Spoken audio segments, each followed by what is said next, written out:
Hey everyone, and welcome to Fineconomy, your mad world of finance and economy.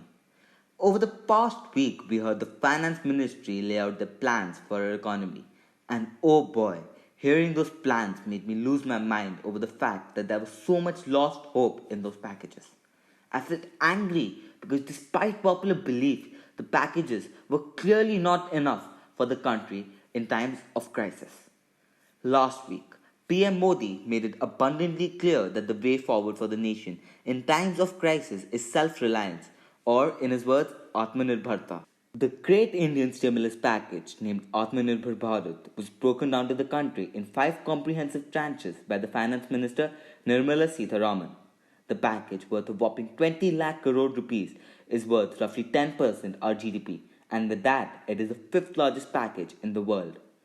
The relief package was, in my opinion, a way to pacify agitated labourers and farmers and to provide the government an opportunity to handle the many problems plaguing the public sector units once and for all. The question under discussion in today's episode is: has the economic stimulus package been able to successfully deliver and reach out to the desired stakeholders of the economy or not?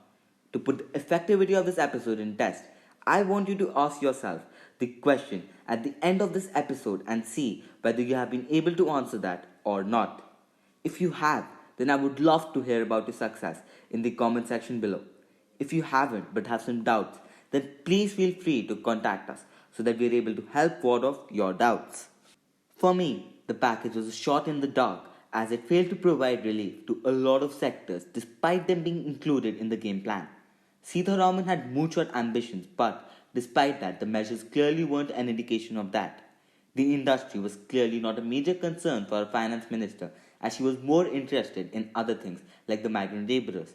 Yes, they are equally important stakeholders of the economy, demanding equal attention of a finance minister, but I still believe that a commitment to answer the many problems hurting the MSME sector should have been shown, as the only thing the government provided the sector was a variety of loan lines with different names and categorizations.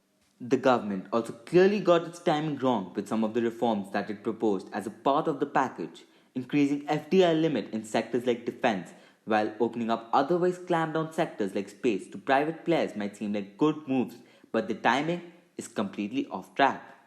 Despite the goodwill intentions, inviting privatization at a time when private players are cash strapped isn't good timing, but rather horrendous timing.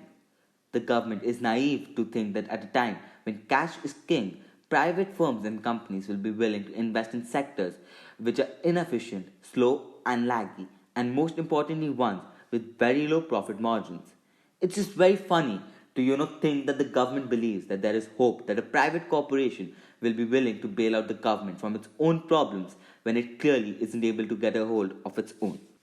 Instead of wasting time on all these tertiary and shotgun moves, the government should have come up with various types of tax incentives which would have helped revive demand and, in consequence, the supply.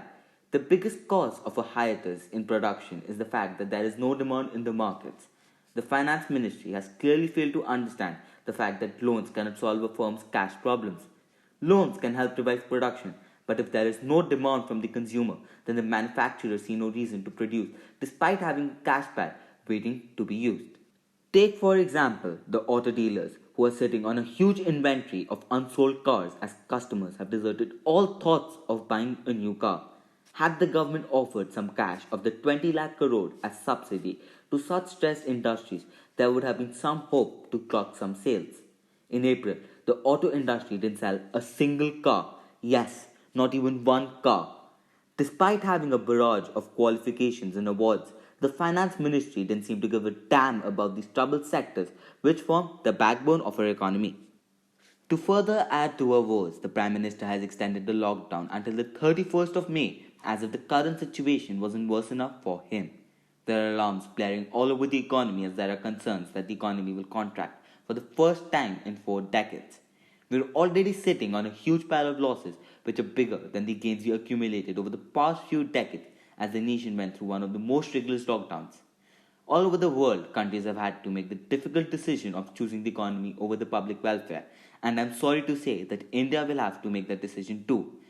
The finance ministry clearly needs to get its act together if they still want to dream about a $5 trillion economy, if not actually believing in its possibility. Because right now, I think even maintaining the 2.5 trillion is a long shot. The measures, although hailed as exemplary by the world, on so much so as world over, the only thing going through people's mind is the number of dollars attached to this package, though in reality the spread out is not as attractive. The finance ministry has taken care of the migrant laborers and farmers, but not its first child, the industry. As without the industry, our economy wouldn't have stood anywhere near the superpowers of the world. We are today truly hailed as the future only because of these entrepreneurs, industrialists, and businessmen that the government has seemed to forgotten. The government better do right by them if it wants to see growth in the coming years. That's all for today. Thank you for listening. Signing off, Aditya here.